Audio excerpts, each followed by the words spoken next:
President Trump issued 4 tweets over 24 minutes Sunday, attacking special counsel Robert S. Mueller III's probe as unfair and citing various Hillary Clinton controversies that he said warranted investigation. Jab in Botsford. The Washington Post. Tensions between Republicans and Democrats over the investigation of Russian involvement in the 2016 presidential election intensifies Sunday, with President Trump demanding to know why his campaign is under federal scrutiny while his former opponent Hillary Clinton is not. The president's latest outburst over the inquiry led by special counsel Robert S. Mueller III surfaced on Twitter as his administration braced for the possibility that the first batch of charges in the case could be publicly announced as soon as Monday.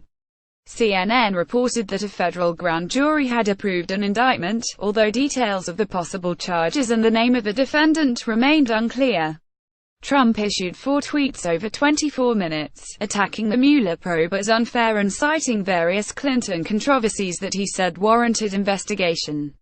Instead they look at phony Trump-Russia collusion, which doesn't exist, the president said.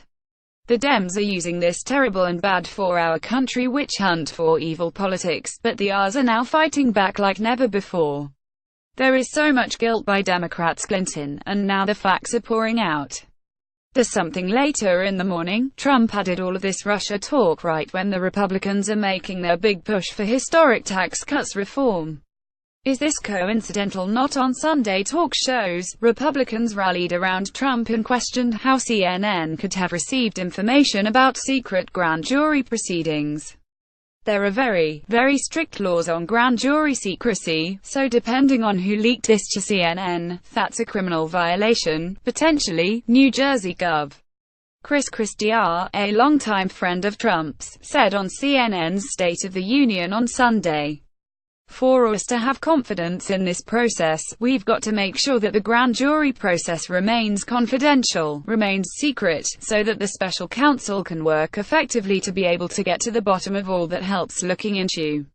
House Majority Leader Kevin McCarthy cast doubt on the objectivity of Mueller's team, noting that the prosecutor's staff includes a lot of individuals, attorneys who played in politics, who've given money on the Democratic side.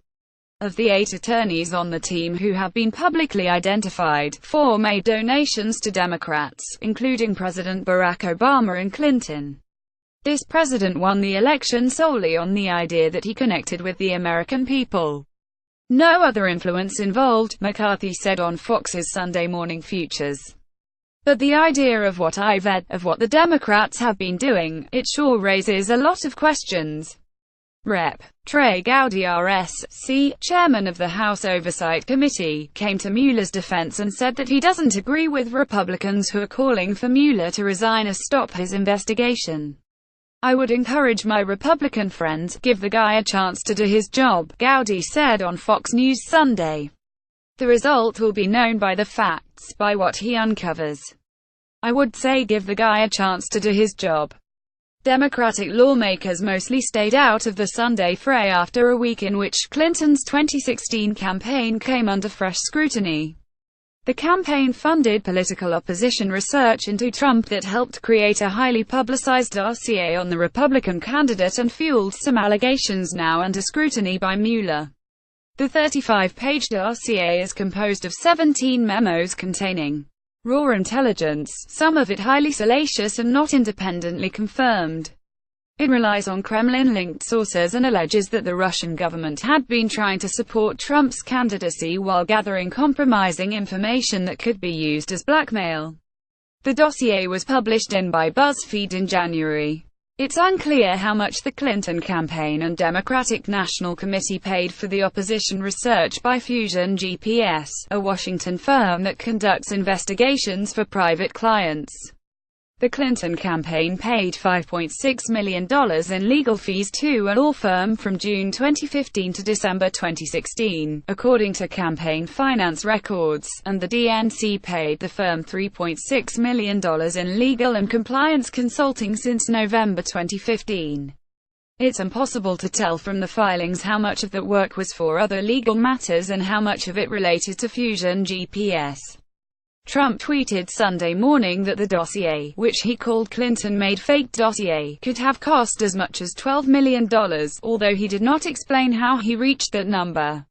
Compiled by former British intelligence agent Christopher Steele, the dossier mirrors a separate conclusion reached by U.S. intelligence agencies that the Russian government intervened in the U.S. election in an effort to bolster Trump and harm Clinton, such as through the DNC and distributing materials to WikiLeaks to publish at key moments. Fusion GPS, which hired Steele to gather information, was first employed to investigate Trump during the Republican primaries by the Washington Free Beacon, a conservative publication that receives financial support from billionaire GOP donor Paul Singer, according to two people familiar with Singer. The Beacon said in a statement that its research ended before Fusion GPS hired Steele and that none of the research that it commissioned is included in the dossier. In April 2016, an attorney representing Clinton's presidential campaign and the DNC hired Fusion GPS, which then hired Steele. Brian Fallon, a former spokesman for the Clinton campaign, said he learned about Steele and the dossier after the election.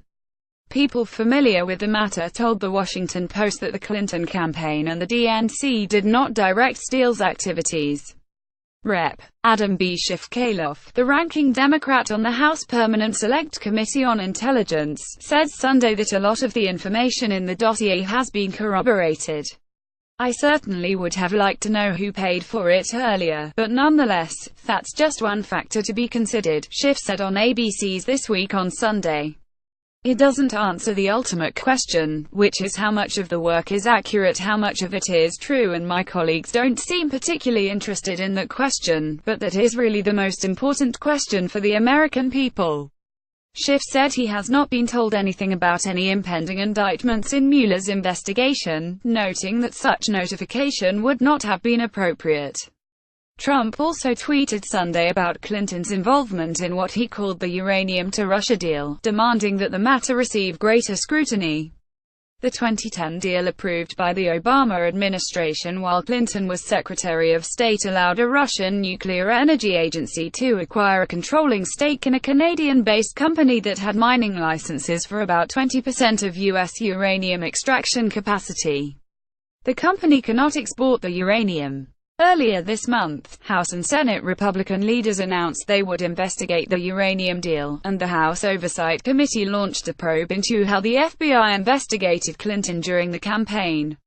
In the latter investigation, Republicans say they want to know why then FBI Director James B. Comey publicly announced that the Bureau was investigating Clinton but waited months before making a similar announcement about its inquiries into the Trump campaign. Ed O'Keefe and Karen DeMikian contributed to this report.